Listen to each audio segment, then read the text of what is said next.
Hello, beautiful souls. Thank you so very much for dropping by this video. A very warm welcome to anyone who's new to this channel. This channel is dedicated to differentiating between traditional Advaita Vedanta non-duality and fake non-duality, also known as Neo-Advaita, and helping people recover from Neo-Advaita. Neo-Advaita can be very harmful if you go far down the Neo-Advaita hole. If you just dip into Neo-Advaita a little bit, it might not do significant harm. But if you really go for it, it's a very complex phenomenon to overcome. So right here, right now, I am just in awe. I found an article that has really answered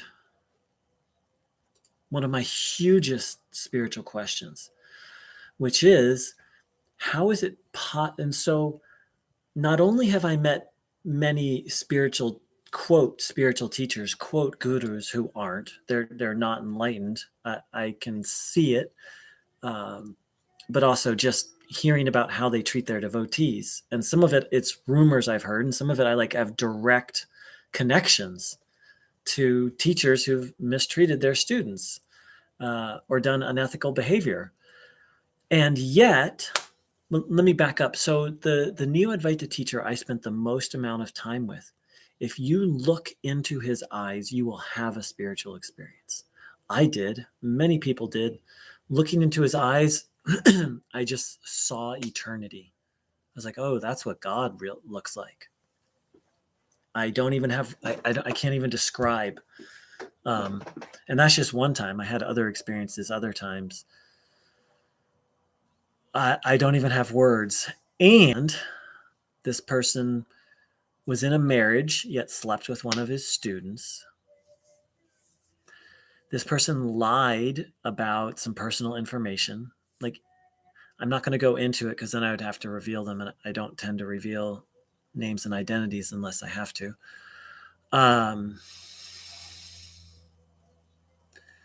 He owned a center, and then part of the center they would rent out rooms to people.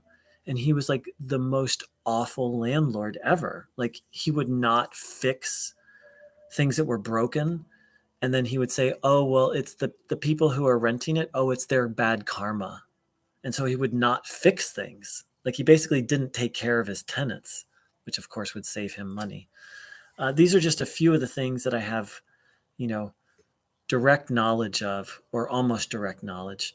And he pressured people to donate money, just like a disaster as a person, just an absolute disaster. I won't, not absolute, that would say like he's completely evil, but just the fact that he does and just paranoid, severe paranoia, like had an expensive alarm system installed on his house because he was convinced that people were going to come and kill him because of what he was teaching, that he was going to be a what was the that people were out hunting, would hunt him down because of his teaching. Like, I'm so enlightened, people will hunt me down and kill me. It's actually a common delusion. So these are just a few of the things. I could just go on and on and on. And as I said, when you look into his eyes, you'll see eternity. And he radiates spiritual energy that if you go to his temple, your mind will be quiet. Even if you have no meditative experience. Those of us, I'm sensitive to energy. I would just go into a state of euphoria as soon as I walked in the door. So how is it possible? How is it possible? He's obviously a spiritual being, obviously he's not complete in his journey. And so I've met other people like this, and I have just been like, how on earth is this possible? And the same, this, and he's a Neo-Advaita teacher, and this phenomenon happens pretty much every Neo-Advaita teacher, he's maybe an extreme, right? Well, I finally have my answer.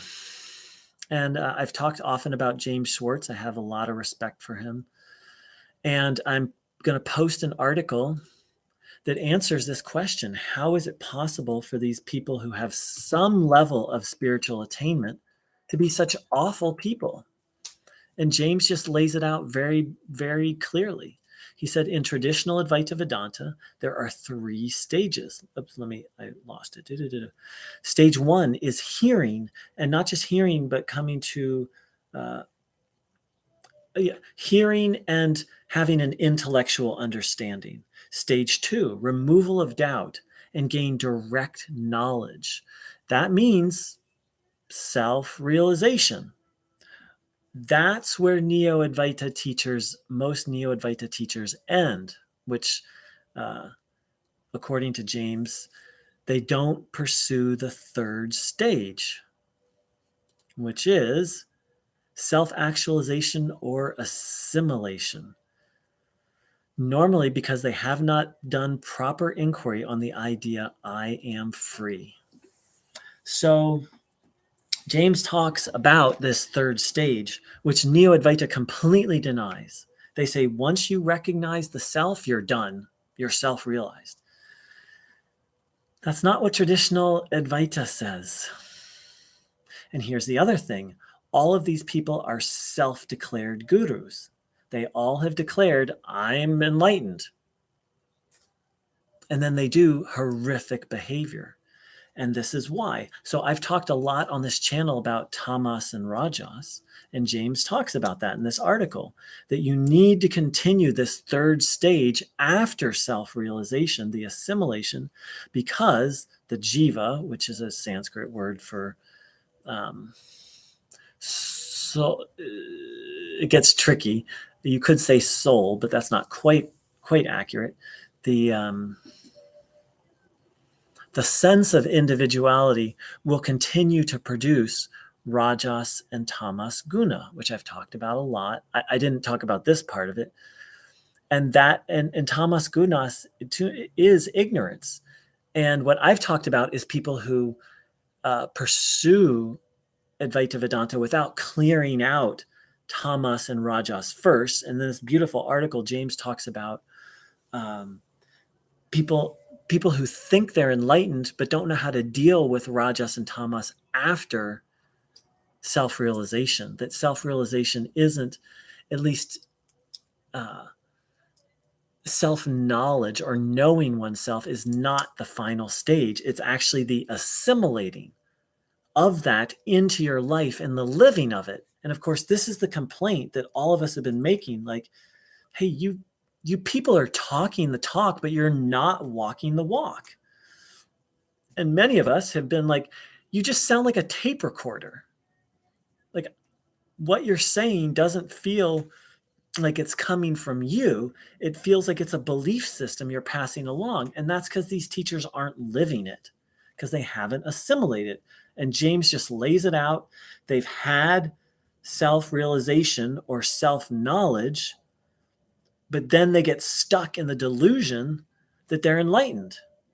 And so I've experienced this with people who aren't teachers. I know someone who walks around in bliss, seemingly endless energy, almost constantly in a state of joy and exuberance. Everyone who meets this guy thinks that he's enlightened. And he's a full-on narcissist. Good friends with an ex-girlfriend. He raped her. He initiated sex. She said no. He continued. She said no. He just kept going. He raped his girlfriend, and I doubt she's the only one. He had this serial pattern of dating women like 20 to 30 years younger than him, getting them pregnant, not using protection, getting them pregnant, and then pressuring them into having abortions over and over and over and over again. And yet, from the outside, he appears enlightened. I mean, I knew something was wrong. I didn't know exactly what. I got to know this person quite well. And I was very clear that he was very awake and something was very wrong. James points out in this article that the whole process must be watched over by an actual guru, because self-deception is part of the game. That's what tamas guna does. It creates ignorance. So I am grateful to have this understanding, and as I've gotten more committed to supporting people, educating about Neo-Advaita and supporting people in recovery from it, then all these things are just appearing. It's very beautiful. I'm feeling very supported by the universe in the work I'm doing. So here's a link to my website, which has all sorts of resources for traditional, actual Advaita Vedanta. And if anyone has any questions or comments, please type them in now, and I'll do my best to address them.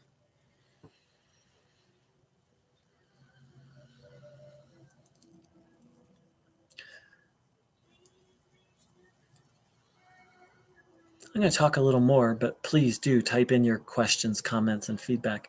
One of the things that James points out is that if you actually have assimilated the knowledge, it wouldn't occur to you to say something like, or to even think, I am enlightened, or I am free, or I've got it. He said that's all just still part of jiva, ego, mind, the sense of separation.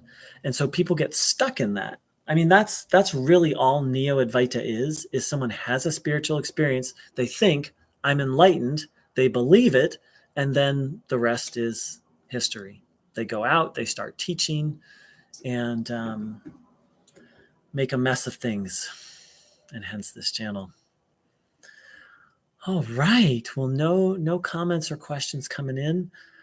Please do check out the website that I've offered. It has lots of resources on it for traditional, actual Advaita. Non-duality is a process. Neo-Advaita has turned it into a church where it's just like this weird doctrine and dogma that just gets repeated over and over and over. But if you read that article by James, much less other things, you'll see it's a systematic process. It's a kind of spiritual psychotherapy, whereas Neo-Advaita is like this quick fix, fast food spirituality.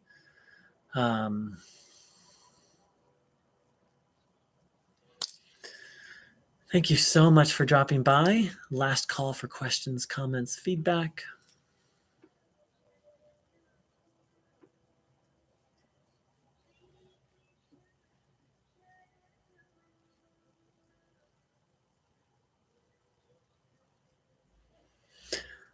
All right, beautiful souls. I wish you a Neo-Advaita free day, or what I'm discovering is it's a day of unwinding some more Neo-Advaita. It's my experience of it is it's really like a web, and it's just every day, every week, I unwind and undo a little bit more of it. Please, just real quick, upcoming is the first Neo-Advaita support group I'm hosting. You can find, I made a video about it a couple videos ago. One moment. And I will post that. I'll post that link again. Also, my